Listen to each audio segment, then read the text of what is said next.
Harrison Whitmore was not asleep, but everyone who looked at him believed he was. The afternoon heat pressed against the windows of the study like an oppressive hand. Harrison Whitmore sat perfectly still in his leather wingback chair, eyes closed, breathing slow and measured. To anyone watching, he looked like an exhausted 72-year-old man surrendering to an afternoon nap. But behind those closed lids, Harrison was wide awake, calculating, observing, testing. He had built a pharmaceutical empire from nothing. His patents had saved millions of lives. His wealth had reached the kind of numbers that made headlines. Yet success had taught Harrison a bitter lesson. Everyone had a price. His own children treated him like a walking ATM. His business partners had tried to push him out. And over the years, 5 different employees had stolen from him jewelry, cash, prescription pads. Each betrayal had reinforced his dark conviction. Given the opportunity, every human being would choose greed over integrity. So Harrison had turned his cynicism into a ritual. He would create opportunities for theft, stage scenarios of vulnerability, then wait to catch people revealing their true nature. Today's test was already set. On the mahogany side table, next to his relaxed hand, sat a manila envelope, deliberately left open. Inside, $50 bills, $5,000, arranged carelessly, as if an old man had forgotten them. The perfect bait. Outside, the July heatwave had triggered rolling blackouts across the city. A transformer explosion had knocked out power to 3 neighborhoods, shutting down schools, daycares, and summer programs. Harrison's estate ran on backup generators, of course, but the rest of the city was suffering. The heat made people desperate, and desperate people made mistakes. Grace Thompson had been working for him for exactly 2 weeks. She was young, perhaps 30, a black woman with exhausted eyes, and the careful movements of someone who'd learned that one wrong step could cost everything. Harrison's private investigator had been thorough.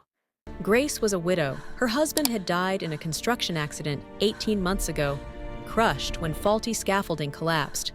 No life insurance, medical debt, a 7-year-old son to raise alone. She was living in a cramped apartment in a neighborhood where gunshots were background noise. The perfect subject for his experiment.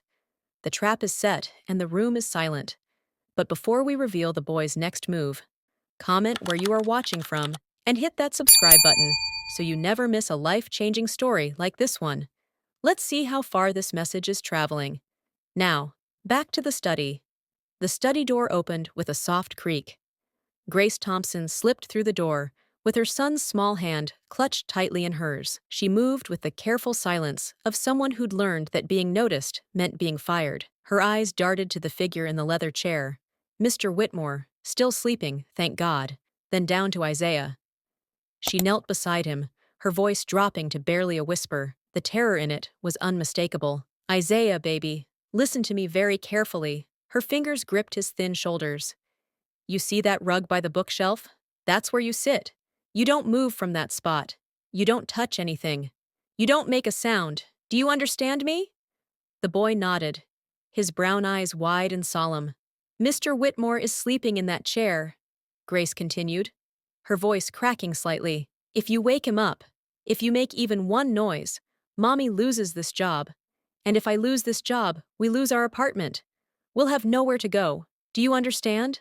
Yes, Mama, Isaiah whispered back, his voice so small it was almost lost in the silence. Grace's eyes glistened. I have to go polish the silver in the dining room. I'll be back in 15 minutes.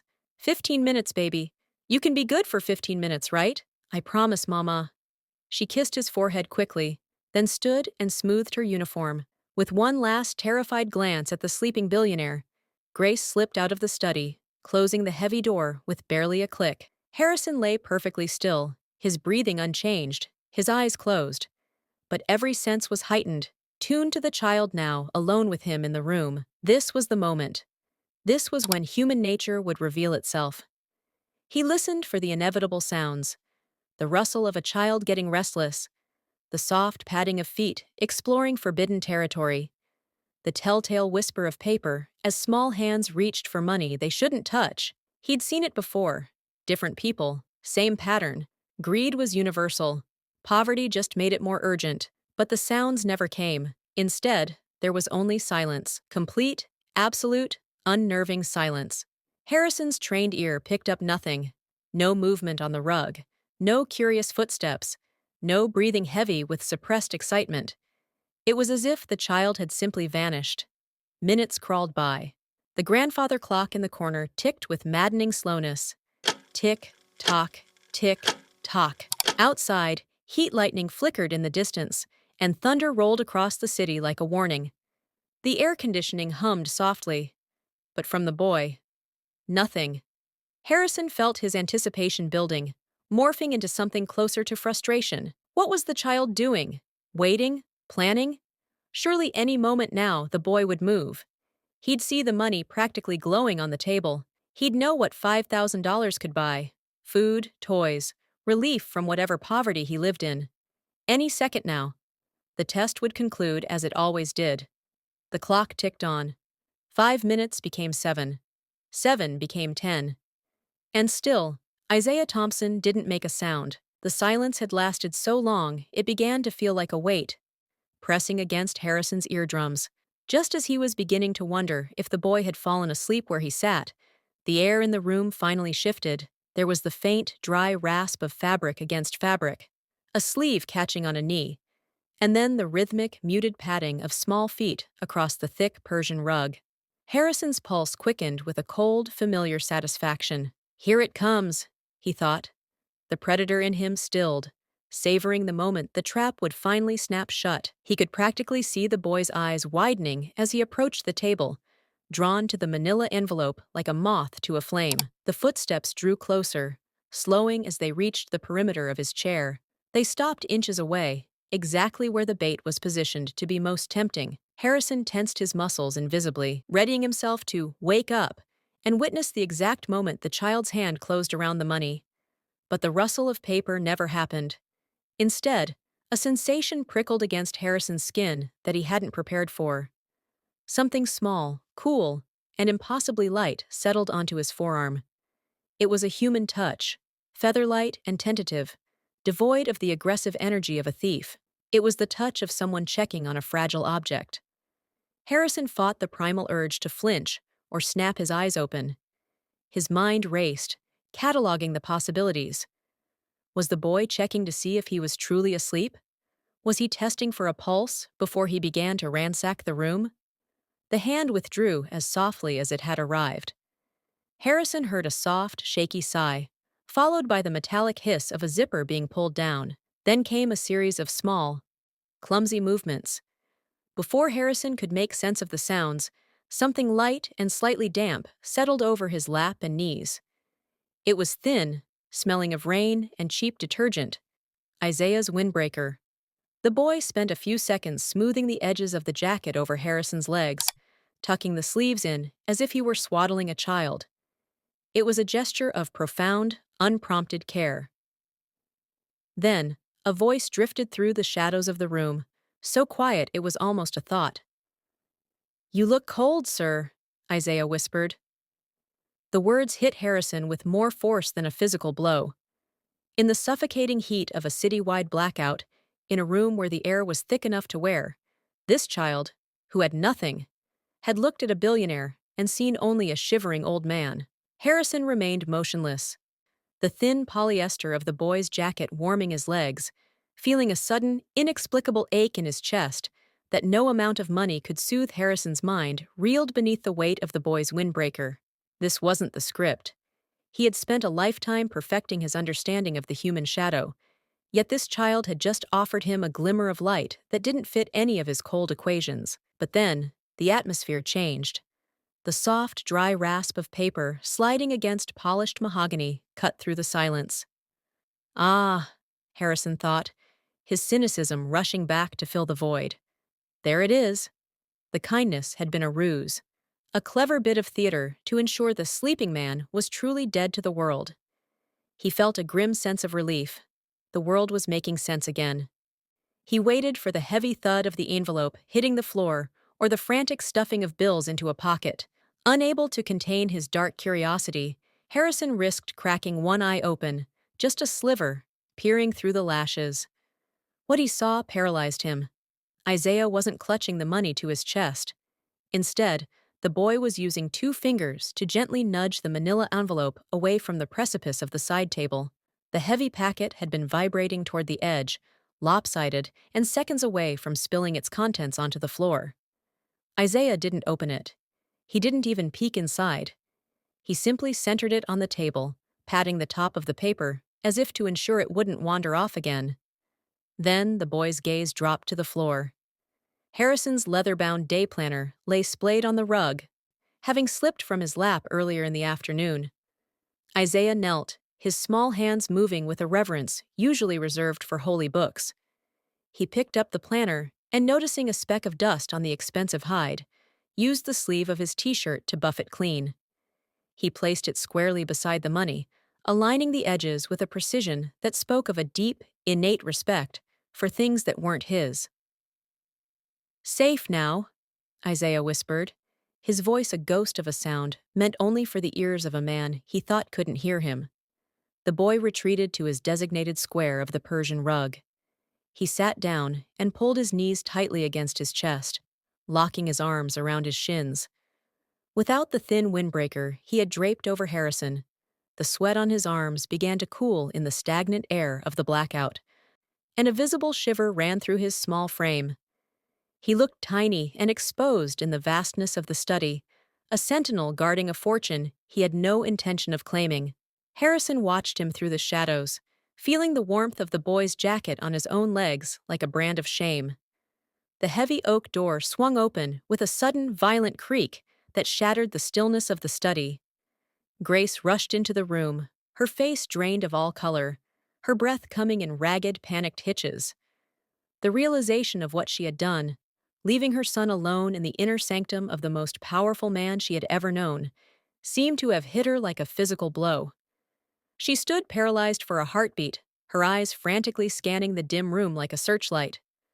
Her gaze fell first on Isaiah, huddled and shivering in his corner, then flickered to Harrison, who remained motionless in the wingback chair. But when she saw the splash of cheap blue polyester draped over the billionaire's expensive wool trousers, her entire body recoiled. Her blood turned to ice. She saw the manila envelope sitting prominently on the table, and in her mind, the narrative was already written. Her son had approached the man, perhaps reached for the bait, and in a moment of panic or guilt, tried to cover his tracks with his own garment. "Isaiah!" she hissed, the name coming out as a jagged blade of sound. She crossed the room in 3 strides, her movements frantic. She seized the boy's thin arm, hauling him to his feet with a force born of pure desperation. "What did you do? My God, Isaiah, what did you do?" "Mama, Why is your jacket on him?" she interrupted, her voice a sharp, terrifying whisper. She shook him gently, her eyes darting toward the sleeping man, as if expecting him to roar to life at any second. "Did you touch him? Did you touch that money on the table? Tell me the truth." Isaiah looked up at her, his expression a heartbreaking mixture of confusion and hurt. "No, Mama. He was shivering," he whispered, his lip trembling. "He looked so cold, and the papers were sliding off the table. I just wanted to help keep him warm. I didn't want the papers to break." Grace didn't seem to hear him. The logic of a child's mercy was invisible to a woman blinded by the shadow of poverty. Her hands shook violently as she reached down and snatched the windbreaker from Harrison's lap, her fingers fumbling with the fabric as if it were a ticking bomb. In her haste, she brushed against the brass lamp on the side table, the metal ringing softly as it swayed. "I'm so sorry, sir," she whimpered, her voice a frantic prayer directed at the man she thought was unconscious. She began to back toward the door, dragging Isaiah behind her like a shield. "Please don't wake up. Please, God, just let us get out. We'll leave. We'll disappear. You'll never have to see us again. Please." Harrison felt the loss of the jacket's warmth immediately, but it was the coldness of Grace's terror that truly chilled him. He lay there, a silent witness to a mother's soul-crushing fear, realizing that his little test was a game he played with people's lives, and for the first time in 30 years, the predator felt like the prey. The time for observation had ended.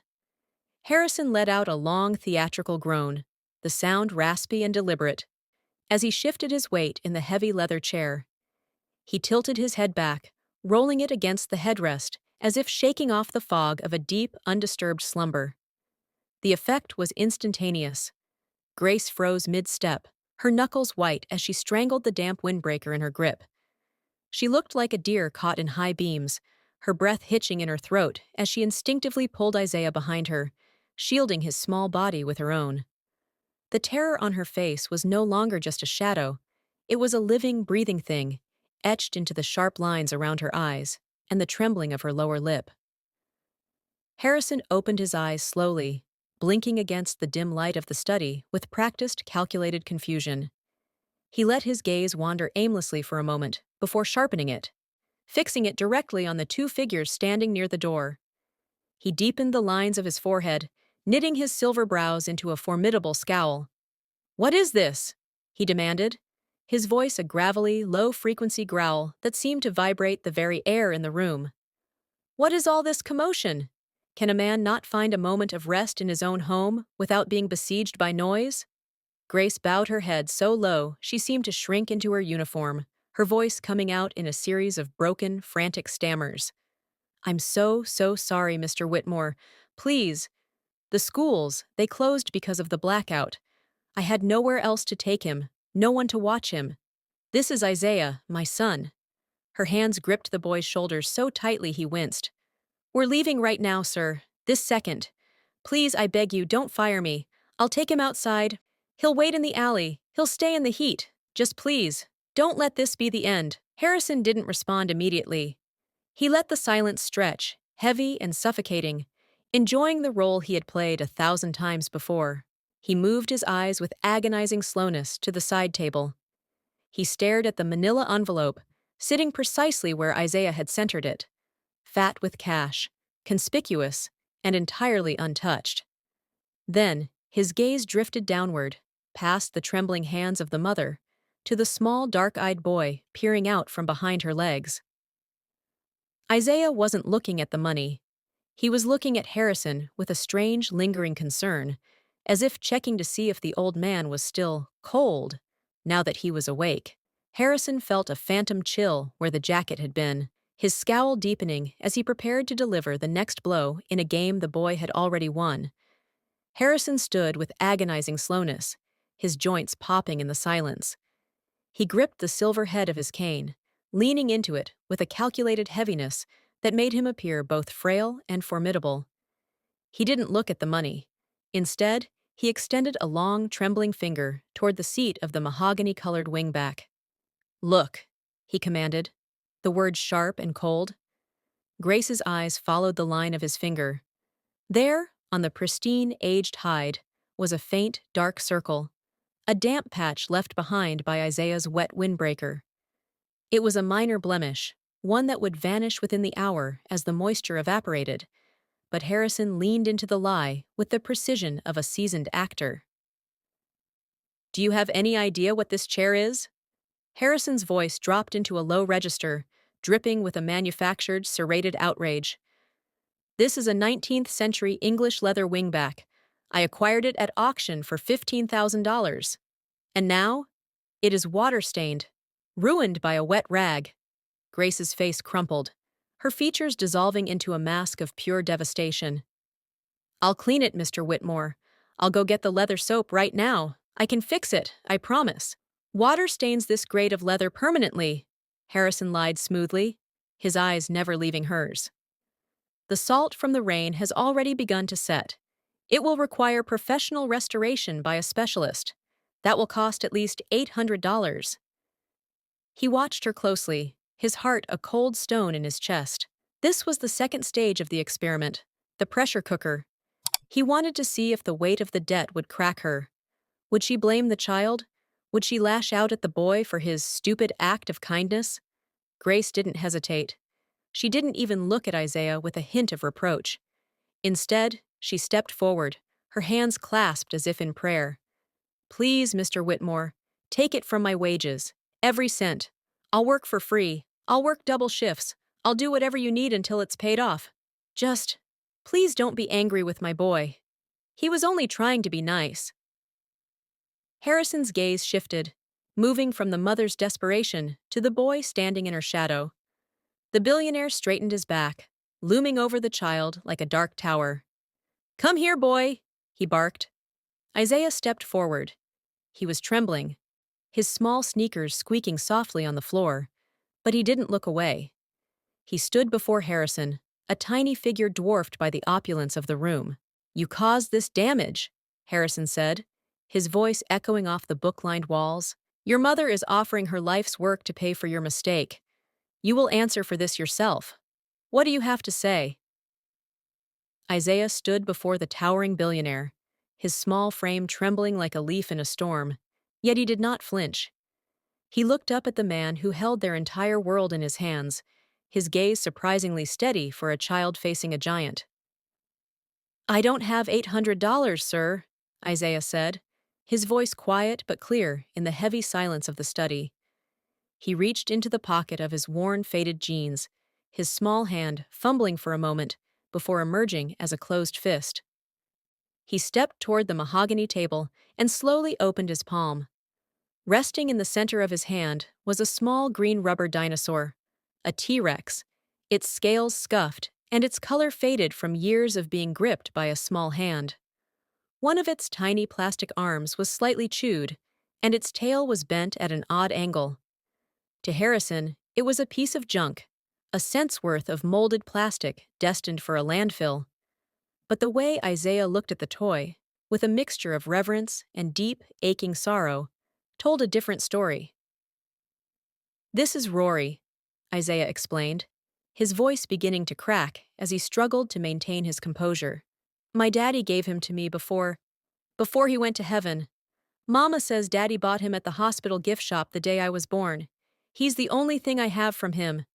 Grace let out a sharp, choked gasp behind him. "Isaiah, no! Baby, you don't have to do that."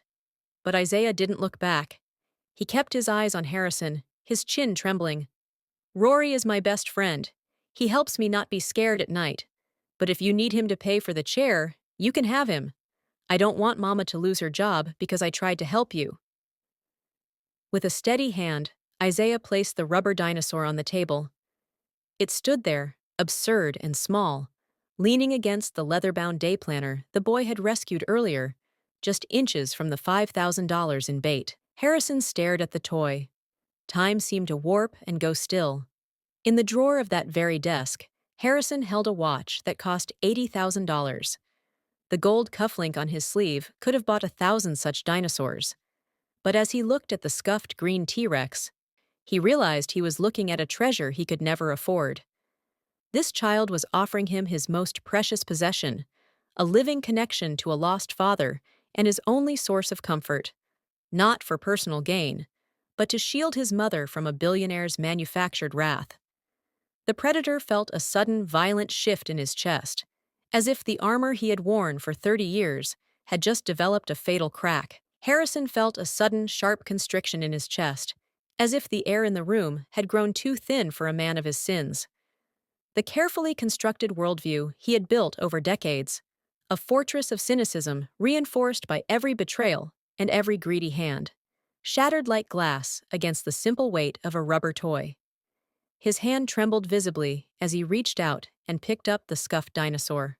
He looked at the faded green plastic, then at the boy's brave, tear-streaked face, and finally at Grace, who was still trembling in the shadows. When Harrison spoke again, the predatory growl was gone. His voice was broken, raw, and barely audible above the distant rumble of thunder. "Sit down," he whispered, gesturing toward the sofa. "Please, just sit." Grace obeyed with a hesitant, jerky motion, pulling Isaiah onto her lap. They sat perched on the edge of the velvet cushions, still poised to bolt. Harrison slumped back into his wingback chair, the manufactured strength draining out of him, until he looked every bit of his 72 years. "I need to tell you something," he began, his voice thick with a burgeoning shame. "The chair is fine, Grace. It's just water. It will be dry and unmarked by morning." Grace blinked, her confusion surfacing through the terror. "And," Harrison continued, unable to meet their eyes, "I wasn't asleep. I was pretending. I set a trap for your son. That money was bait. I wanted to see if he would steal it."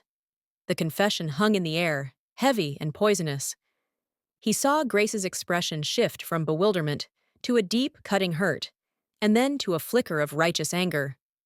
Harrison pressed on, the words tumbling out like a long overdue penance. "I'm a bitter old fool who thought everyone was a thief. I thought if I gave a poor child the chance, he'd prove me right. But he didn't." He finally looked at Isaiah. "You covered me because you thought I was cold. You protected my property. And then, you offered me your father. You offered me everything you had." Harrison wiped his eyes roughly, the tears hot and humiliating. "I've spent 30 years testing people, partners, employees, my own blood. They all failed. So I became this." He gestured at his opulent surroundings with disgust. "A monster who hunts for evil to justify his own cruelty. But your son chose compassion. Rich or poor, cold is cold." He stood and walked to the table, picking up the manila envelope. He crossed the room and held it out to Grace. "Take this." "I don't want your charity, Mr. Whitmore," she said, her voice trembling with dignity. "It's not charity," Harrison insisted. "It's payment for the most valuable lesson I've ever learned. Your son just taught a billionaire what wealth really means." As Grace hesitantly accepted the envelope, Harrison knelt, painfully, his knees cracking, in front of the boy. "Isaiah, I'm going to keep Rory. A deal is a deal." Isaiah's face fell. But he nodded bravely. "But I can't take care of him alone. Come here every day after school. Have dinner with me. Teach this mean old man how to be human again. In exchange, I'll fund your entire education. Deal?" Isaiah looked at his mother, who was nodding through her tears, then extended his small hand. "Deal, sir." Harrison shook it, feeling the warmth of a trust he thought he'd lost forever. 10 years passed with the quiet inevitability of a turning tide. In the glass-walled offices of Morrison and Pierce, the air was thick with a tension that smelled of expensive perfume and old resentment.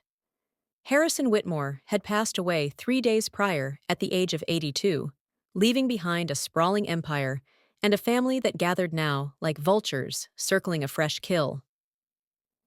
On one side of the mahogany table sat his biological children, Victoria, Harrison Jr., and Thomas, checking their phones with practiced indifference, their black designer clothing the only sign of mourning. On the other side sat 17-year-old Isaiah Thompson, his shoulders broad but his head bowed in genuine grief, flanked by his mother, Grace. Mr. Morrison cleared his throat, the sound sharp in the silent room. "To my children," he read, his voice steady.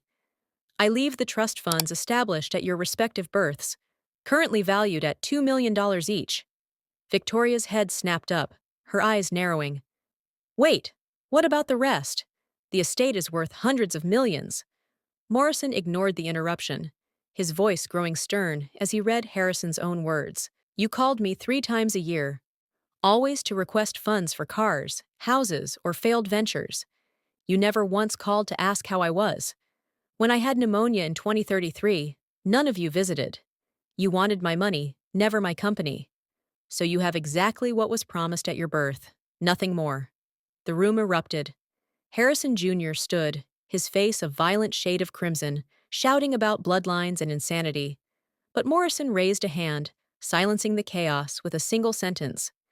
"The remainder of the estate, the homes, the shares, the $340 million in assets, is left entirely to Isaiah Michael Thompson." As the biological children screamed of lawsuits and undue influence, Isaiah remained motionless, tears carving tracks through the dust of his grief.